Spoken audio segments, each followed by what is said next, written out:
Thank you again for your attention. And I'm going to ask for it one more time because what I'd like to do now, we started a couple minutes early, just so that you guys could all understand why you're here at City Club. There are some new faces, and oftentimes we like to go through a little list of who's here and why this room matters and why being here matters. But before we do that, I am going to ask everyone to, if you're able to stand up and say hi to, wait, let's do this in a second, hang on. Say hi to someone that you either haven't met, or maybe you forget their name, maybe you've met before. And let's do like a 30-second hello and what you do and why you're here. And you're gonna walk away with a new friend, and you're gonna realize that someone else in this room is doing something that matters just as you are. And then what I'm gonna do when we get back is talk about who some of those folks are, so that you understand the importance of being in this room, because it really is an incredible group of people. So, ready, set, go. If you all could, please stand up. Say hello to someone that maybe you haven't met, but don't take too long because we got to get started. Well, thank you. That worked out. I might try that again some other time. Hopefully you met somebody great. City Club is all about bringing you all together. And these are different sectors, different leaders from different sectors, even more importantly, emerging leaders who we like to recognize and lift up here at City Club.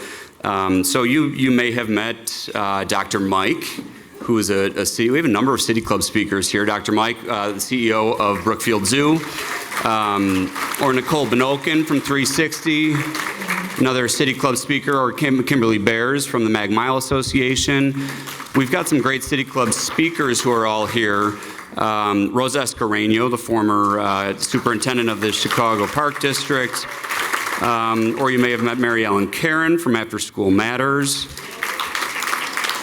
Aaron Ailman from CMAP. Let's see. And then we've got all these great nonprofit civic leaders. We have business leaders, nonprofit and civic leaders. We have Christina Rice is here from Global Girls. Welcome back, Christina. Alyssa King, former public servant and major supporter of the Shed. We love having Alyssa in the room. Francie Harrington and Vern, where are you? I think I saw, there you go. They've done so much for the city. I like to call Joan a recovering public servant. Joan Coogan was also the Park District and helped get our city for so many years in the mayor's office and then in the Park District, keep our city moving forward. Thank you, Joan, for all of that. Graham Grady was here. Some business leaders, Hardy Bott. Also, these public servants / business leaders, we exist at that intersection, right, of bringing together culture and business and government. So Jack Hartman is here, Cynthia McCaffrey is here. Just so many people. I mentioned Trish Rooney, she is here from our board. And Jamil Boussad is here. So just amazing people that I could do that all day, I won't, because we've got a great program. But it is important because when we all come together, we all help each other move Chicago forward. And that's what City Club's all about. We up here don't have an agenda other than share this platform and move all of your agendas forward. So know that we're committed to that here. And by having a guest as amazing as Dr. Bridget Coughlin, we are well on our way, and we've got so much more good to come. So thank you for indulging me in that little exercise. And please come back. And after the program, I'll share some of the programs that we have coming up, because it's going to be quite a fall. I'm surprised we're talking about that yet. So, all right, now I'm going to welcome our guest of honor. Dr. Bridget Coughlin is the president and CEO of Shedd Aquarium, where she leads the iconic institution with a bold vision for its future. Since joining Shedd, she has launched the Centennial Commitment that I think you're going to hear a little bit about, a strategic plan to reimagine the whole aquarium experience, expand conservation science, and deepen community impact ahead of the 100th anniversary in 2030. Dr. Coughlin also oversees the management of Shedd's $500 million endowment, including the launch of an ESG-focused private equity portfolio supporting environmental innovation. I think we're going to hear about a little bit of all of that. And I'm also going to ask you all to think of a couple of questions, because if we get through that, she and I are going to sit down for a little chat and Q&A. and hopefully incorporate a question or two into that. So if you will, please join me in welcoming back to City Club Bridget Coughlin, Dr. Bridget Coughlin from the Shedd. Thank you.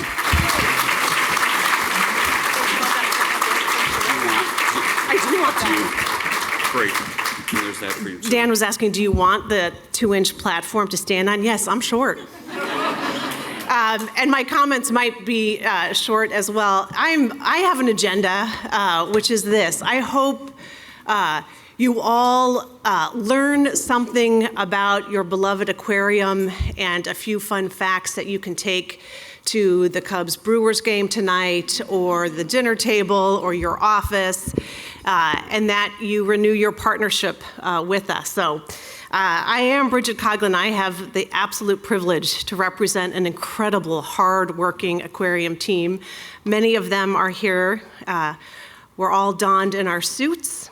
But back at the aquarium, we have colleagues in wetsuits and scuba masks and lab coats and veterinarian hospital scrubs and brightly colored t-shirts to engage our guests, and a couple of hard hats and bright fluorescent jackets. And at the boat down in Florida, our team has just returned in their rash guards from witnessing the August full moon and the coral spawning event that it creates. And in a couple hours, we're gonna have some other colleagues put on life jackets and get in canoes and kayaks down south at Park 571 or up north at the Wild Mile and do an amazing conservation restoration program. But regardless of what suit me and my colleagues show up in, we have one common purpose, and that is our mission statement: to spark compassion, curiosity, and conservation. The 3 C's, the heart, the head, and the hands, for the aquatic animal world. But lately, I have not told my team this, so it's always good to surprise your team in public. But I had to give them a reason to show up.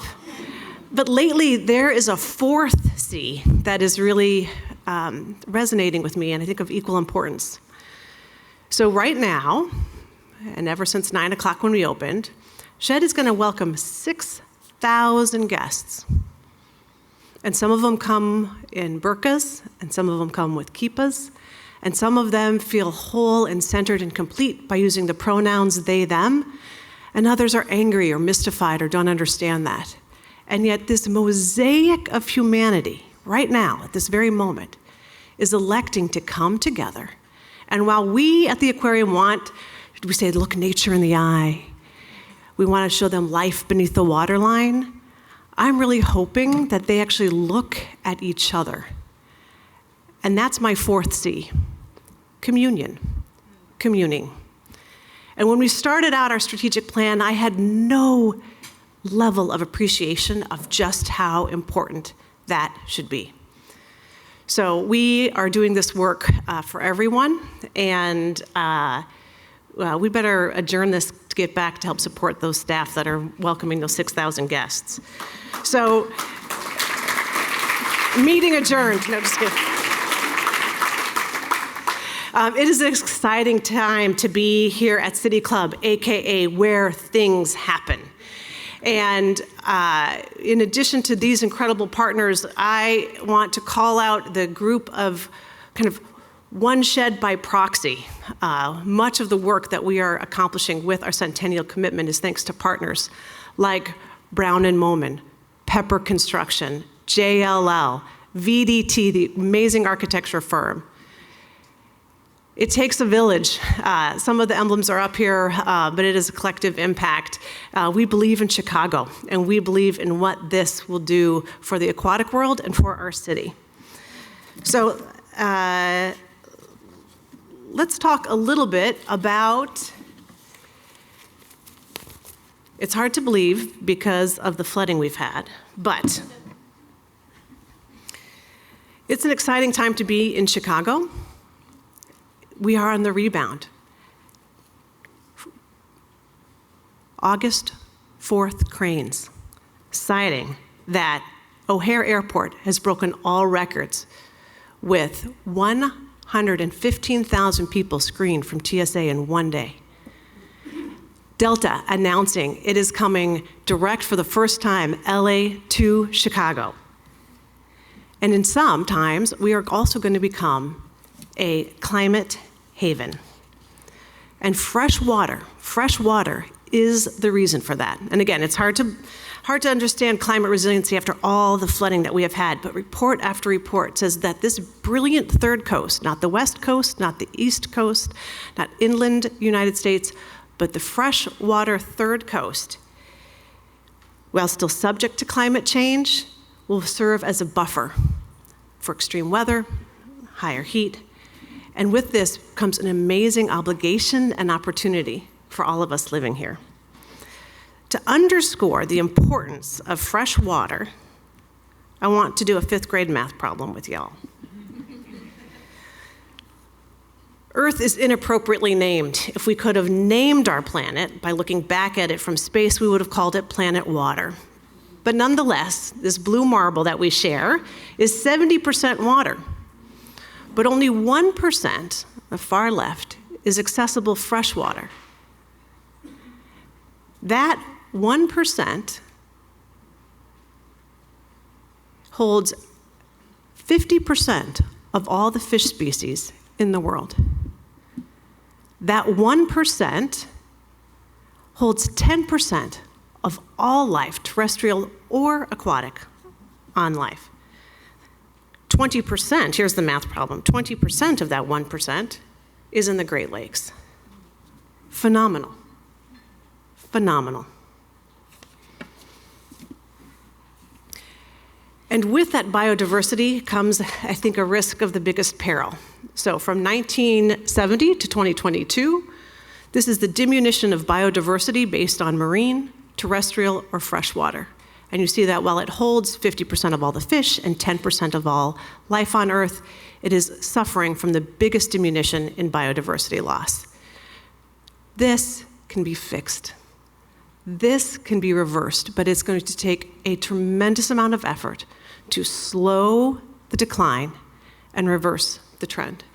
You know it's important when Rosa Escanero is taking a photo of it with, I'll get you the slide deck, Rosa.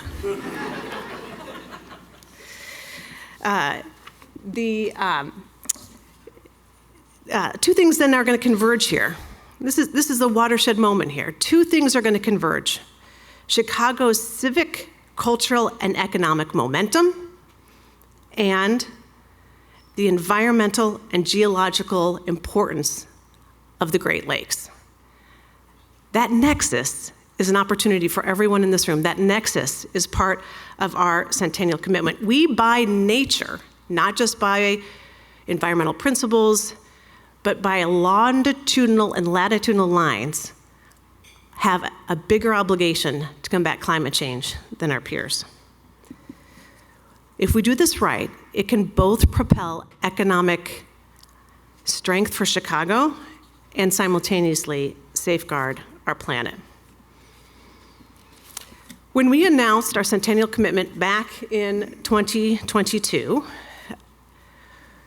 we had a few things we wanted to do. Elevate the freshwater narrative, make sure that the aquarium wasn't just a destination, but a cause, a movement,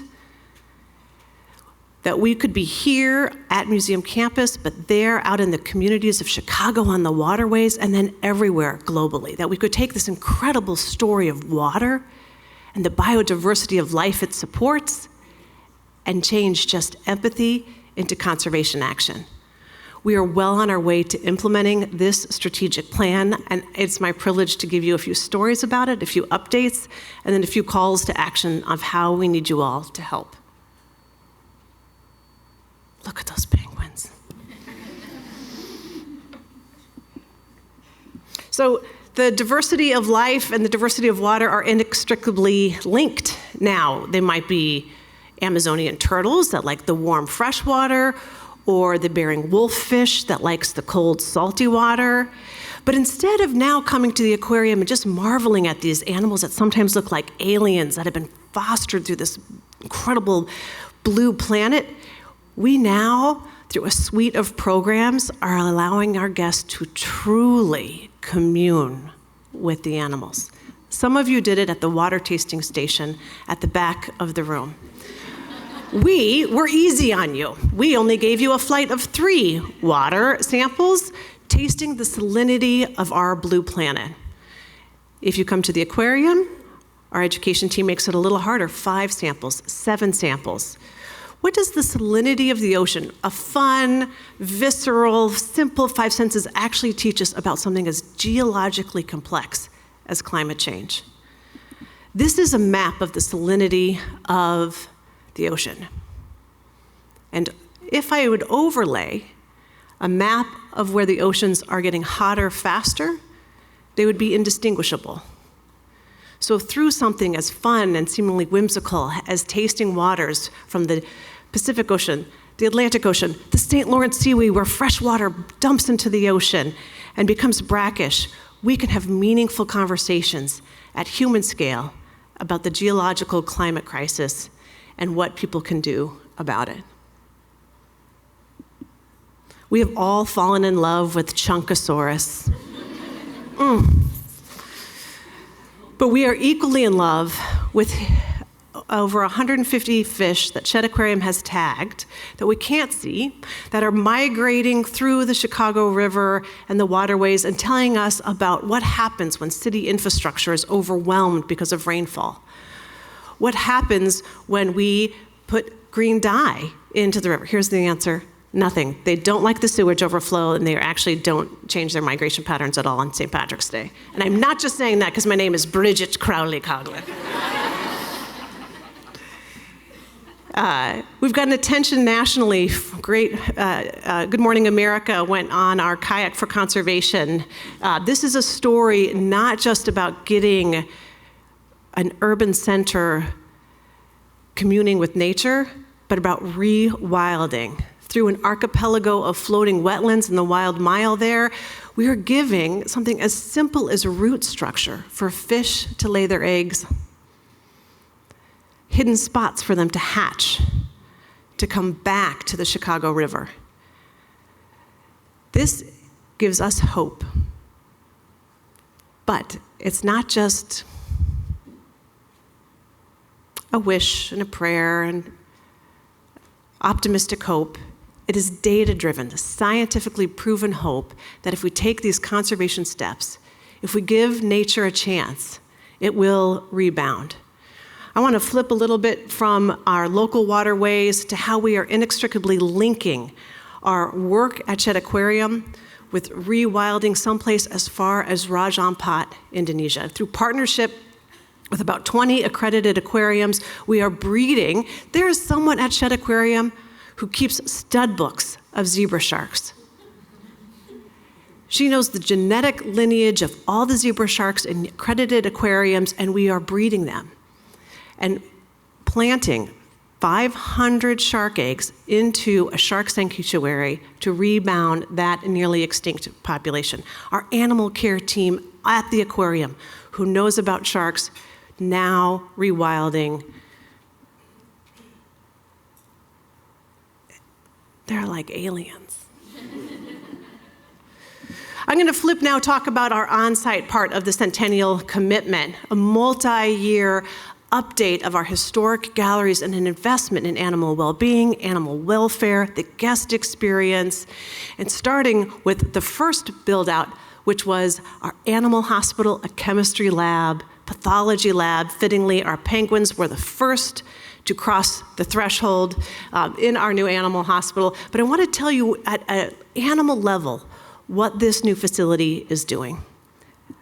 Meet Dolores. Dolores is a 22-year-old penguin, rather old by penguin standards, and she has a little bit of arthritis, and our veterinarian team was noticing that she was limping a little bit more. So I wanted to see the degree of her arthritis, and we had invested in a new hospital, including new hospital equipment and a CT scanner. And I was gonna make Dr. Mike read the CT scan, because I'm a biochemist, but let me help you out.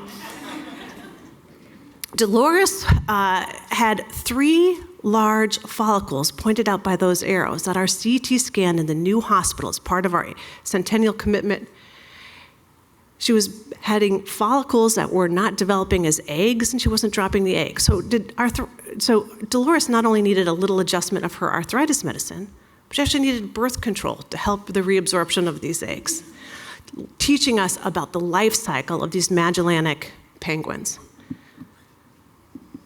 Now, it wouldn't be an aquarium talk if we didn't, over lunch, talk about poop.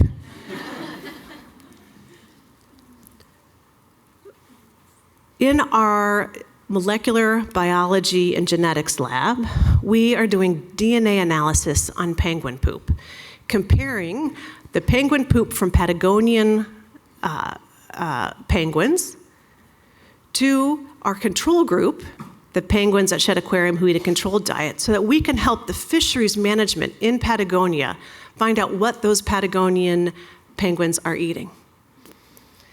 How can we protect those penguins in Patagonia? By preserving their diet and managing the fisheries that supply their diet.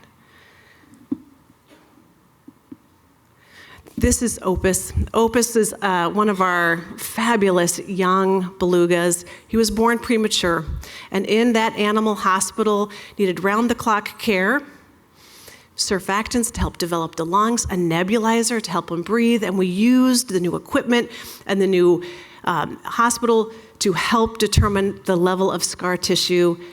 The upper left there, you don't even have to be a clinician to know those are pretty clear, beautiful, developed lungs.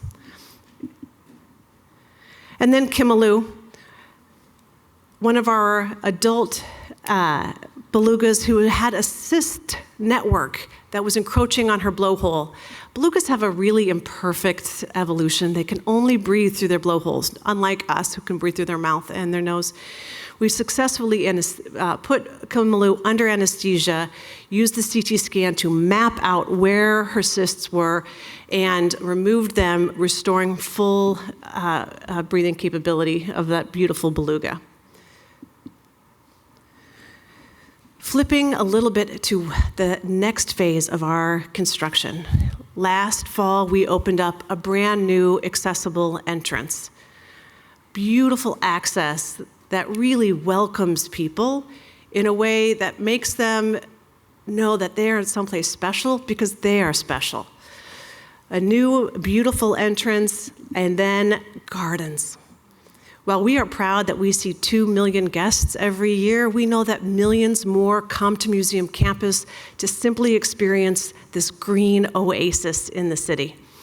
So we make hundreds of pounds of honey. Come, see it in action, meet the pollinators. Do you know that we find tracks of deer and fox and raccoons? Come see what their imprint in our sand garden looks like. So experiential gardens, a welcoming entrance, and then new exhibits. We reopened the Amazon. This 220-pound arapaima came to Shedd Aquarium years ago as 6 inches as a confiscation from O'Hare Airport.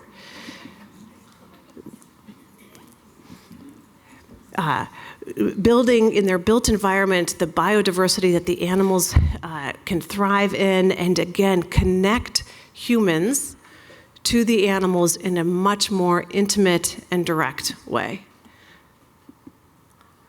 And then our marquee experience, the wonder of water. 2 habitats, a coral reef, which has 63 different species of coral, complemented by a freshwater reef, a rich botanic, full narrative of this blue planet. Throughout all the new experiences, whether they be on that kayak or in a school or in these new exhibits, our commitment to learning programs and inclusivity remains. All of our exhibits are bilingual, English and Spanish.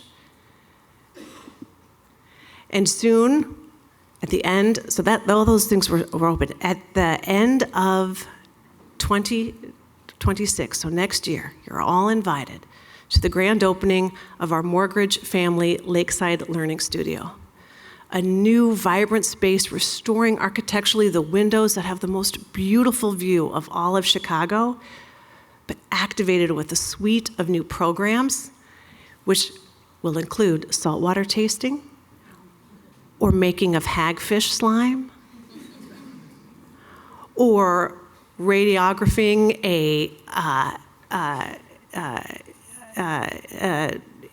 not a real animal, but a model to see that you too could be a veterinary clinician. And massive new experiences. Again, we see 2 million guests at Shedd Aquarium. 1 million of them are from outside Illinois. A quarter of them are from Chicago, and a quarter of them are from Illinois. We are both a local, when I said to everyone, have you come to Shedd Aquarium? Oh, on a field trip. We are both this massive tourist draw, driving about $400 million of economic value to the state of Illinois through tourism influx, and then everyone's third grade field trip. It is a wonderful, wonderful complement of audiences. A brand new kelp exhibit where we will really underscore that the most important part of water is not the 70% that covers it, but cubometrically how big it is. You are going to start at the top of the ocean, light-loving animals, a bright, vibrant kelp forest, and then you will go down the water column to deeper parts of the ocean until ultimately you land at the bottom of the seafloor. It is dark. There are fish with no eyes because you don't need eyes if you don't have any sunlight. To a whale fall, where we will talk about the carbon sequestration of the ocean. The solution to climate is the full globe. But pound for pound, plant by plant, mangroves sequester 20 times the amount of carbon than an Amazon forest. The carbon sequestration at the bottom of the ocean is part of this amazing cycle that we have the privilege of teaching our guests about. And you'll end your journey by walking through a massive 35-foot tunnel and ending with the most beautiful view of your city, Chicago. And to see what this construction looks like now, I'm going to show you this video. We're really, really proud of our crane, which Pepper Construction has named Bruce. This is on our north side, rebuilding the terrace. Think of this north terrace at the end of next year becoming Chicago's front porch, where you can sit and have conversations about what you have learned. The classrooms where we will be able to welcome far more students. Shedd Aquarium currently takes a wait list for field trips because we can't accommodate the requests. If I do nothing else in my career than get rid of the field trip wait list, I will be able to retire a happy person. I don't know if you're clapping for me to retire or I'm going to take the former. This is about more meaningful experiences for our guests, more impactful conversations about conservation, climate, the empowerment of what we can do when we do it together, about not having an aquarium be just an address on DuSable Lakeshore Drive, but being a movement. The fact that we have people talking about Chunkosaurus, talking about fish migration, talking about how they potted a milkweed pot and saw a pollinator. That is the Centennial Commitment. We turn 100 in the year 2030. Shedd Aquarium is investing mightily in this plan because it's an investment in a city that we love and people that we think are the solution. I am eternally optimistic about what the Great Lakes can do for climate resiliency for our area and as a demonstration examples of many, many other cities. And I am confident in that because we have the data to prove it. We know better and we are doing better. And this is just the beginning of what you can expect from Shedd Aquarium long after the year 2030 as well. So with that, I do hope you have questions, comments, ideas about other hagfish slime activities we could do. And Dan, I know you want to have a conversation. Thank you. Thank you. Let's sit down here for a few minutes. We'll let you get off your feet.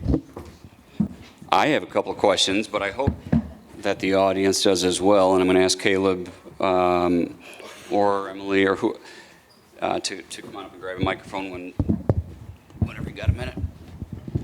Oh, thanks. Do you mind just heading? Of course. Room with that. Thank you, Bridget. Thank you for that. Feel free to grab this if you want.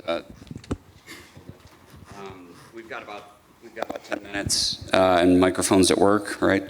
And I'd like to just start off. You got a sense of who's in this room, right? We talked about philanthropy and business and everybody coming together. And this vision, this strategic plan came out of a global pandemic.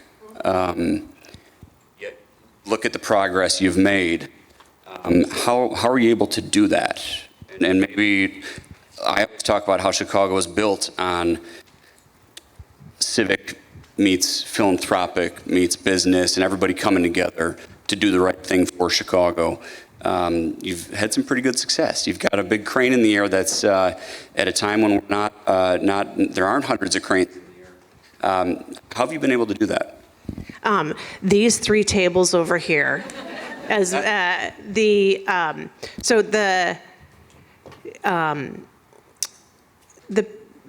pandemic was a great booster shot and affirmation of this strategic plan, because of that 4th C that I spoke about. People wanted to commune and come together, and people wanted nature. We got cats and dogs in our home, we got a bunch of plants in our home, and as soon as we could get out of our home, we wanted to be with strangers. If we can harness that affinity intrinsically that we have for nature, that desire to come together, all of this will be successful. And I think that with the business community, we would talk, this is going to be like hard pivot. We talk a lot about corporate social responsibility and ESG investments. Let's double click on that for Chicago and think about water. The scarcity of fresh water, that is Chicago's secret sauce. I just called water secret sauce, that's kind of weird. Not slime, right? Not slime. I mean, I think every corporation should have, we think about our carbon footprint, let's think about our water footprint. Let's think about the long term, about what Chicago should do with infrastructure, what companies should do for corporate social responsibility around the fact that we live on 20% of 1% of a limited commodity that's only available here in the Midwest. There is one question, and it's from Mimi Cowan, who I think is in the room. I'm going to grab this microphone. Just yell Mimi and we'll repeat it. I'm here. I was going to ask it. I know you pre-submitted, but if you don't mind. Go ahead. Except my microphone doesn't. Oh, here. Okay, we'll get this right one of these days. I didn't mean to put you on the spot. I just thought maybe you'd want to ask it in person. So Mimi is from one of your fellow, thank you, one of your fellow institutions. Don't you love technology? She's at the Field Museum. You said you have Chicago's Front Porch. You share that with a few others, right? And it's an incredible group of museums in the park, especially. So Mimi asked, what do you see as the role for Chicago's cultural institutions in supporting a successful economy in the region? Back to you. That's such a good layup. Thank you. So besides the freshwater we have Museum Campus. We're going to have new leadership starting in October at Adler Planetarium. We have a bedrock neighbor in the Field Museum. think about, I mean, we've got it all covered, right? Land, water, space. I was like, what's the other third one? Space. No other city has that. Right? I just came back from a trip to London. Obviously, they have incredible museums. They don't have a collective. They're in different parks. They don't have critical mass. We sort of have this locus of, I was going to say locus of control. That sounds negative, but this idea that we are everyone's hometown cultural organizations collectively. I mean, we see way more people than all the sports together. I mean, the only way that would not be true at Soldier Field, by the way, is if we had back-to-back Taylor Swift and Beyonce, and then Messi coming to play soccer, right? This idea to be a pillar of education and an economic driver, and if we can turbocharge both of those, being an economic driver for tourists, but deepen our educational impact, and we're on a park, that is, you can design a better opportunity.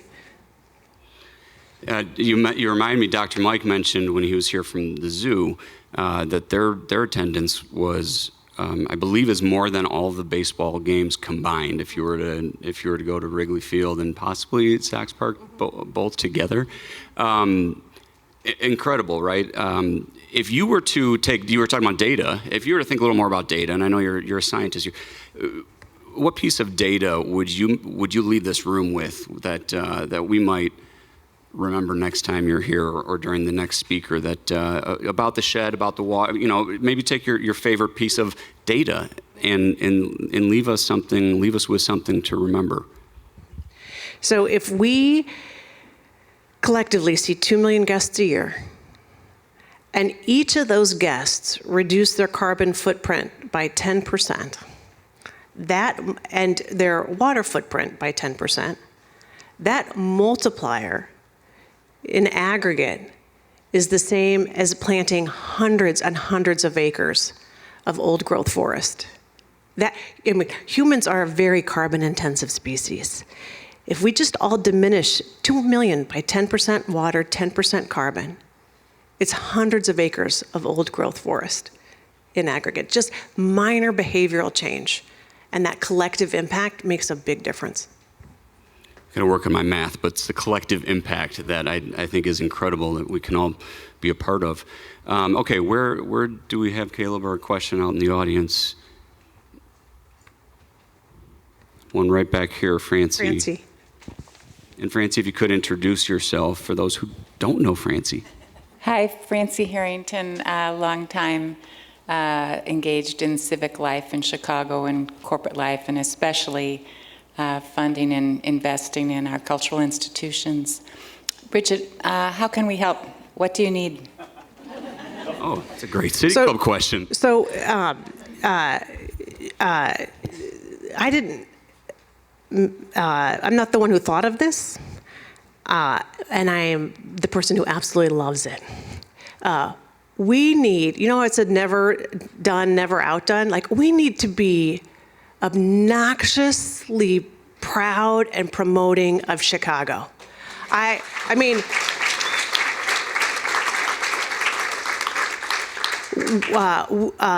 good needs to be louder, is what I say. Good needs to be louder. So host Thanksgiving and bring all your relatives to Chicago and tell them how great the city is. Go use Chicago, right? Go to the Field Museum. Go take in theater.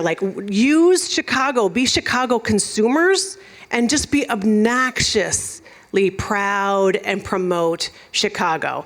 At work, on your business trip, to the guy sitting next to you on United Airlines, where from? Chicago, me too. Where do you live? Isn't it great? Did you see the new Banksy exhibit? La la la la la. You want people to be duff. There's lots of other things. Invest in the culturals, be a mentor, blah, blah, blah.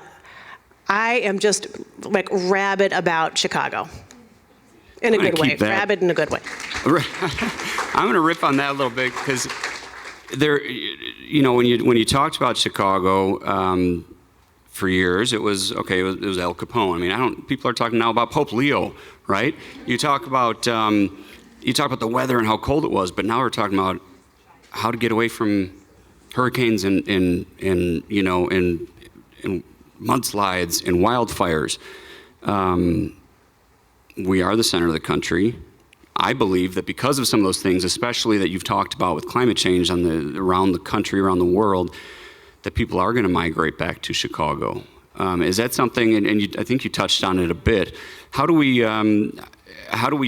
manage that properly and protect that because of this incredible resource that we're sitting on? We're so fortunate to be sitting on, but also strategic, right? Because we're here for a reason. We understand how great this city is. And this is something you can look up, not now, because that would be rude, but later.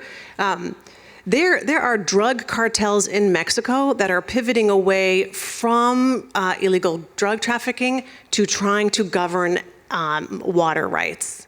This is not something that the water rights and the watershed, but my sons, my 3 boys, will absolutely inherit that protection and that love and that agency over this limited resource. And if we can connect them through the story of Chunkosaurus. Our kids in Chicago need to have a relationship with the Chicago River, and they need to have a relationship with Lake Michigan and their backyard, because they are going to be the ones who decide how it is used or misused, how it is loved or exploited. And so building that relationship with water, through animal stories, through water experiences. I mean, many of our Chicago youth have not touched Lake Michigan, don't know if it's salty or cold or scary or safe, what shark is going to bite them. Let's stop it. Let's erase this water-human divide, this nature-human divide, especially here in Chicago, because of this incredible limited resource we have. And you mentioned the river. I just met someone who's working for the swim. That's going to first time where we're going to have an official swim in the Chicago River. I remember many years ago when I was at the city, how difficult it was to be able to get that approved. And here we are. Let's celebrate that and all these great things that are happening, because that has not come without serious effort. Lots to celebrate. Does anyone else have a question? We have 1 minute, 2 minutes. Okay, because I do have 2 more pre-submitted questions. But Jack, I'll hand this to you, and if you don't mind making it quick. Can you give people an idea of what Moat Marine is as an association with the Shedd? Jack, Moat Marine. Moat Marine. So there are a lot of organizations that have an aquarium and then a research endeavor or a sanctuary push. Monterey Bay Aquarium and Mimbari, for example. The Alaska Sea Life Center and the Sea Life Center Trust.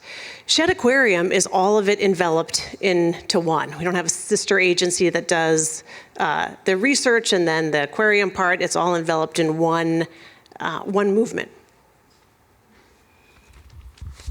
Great, thank you for sharing all of that. And I actually think your team, we did, before we closed, because I did put a couple minutes in there for this, we had the test in the back, and I believe we have a couple of winners. Who here did the salinity test? Nice. And if you didn't, you're gonna have to go to the Shedd, buy a ticket, and do it there at the Shedd. So what I'm going to do is... These are the winners. These are the winners. Not based on how well you did, just participation scores. Oh, is that it? Okay. Well, you also get some swag from the Shedd, so stick around or see Johnny. Let's see, we've got Jody Bodeker. Hope I said that right. There's a bag back there. Beth Heller. Woo! There you go, from the Chicago River swim. That wasn't a setup. None of that was. And then John Collins. John Collins also in the back. So thank you. I think you'll get some neat stuff from the Shed. Thank you, Dr. Bridget Coughlin, for coming, for sharing all of that, and for all your efforts at the Shedd Aquarium.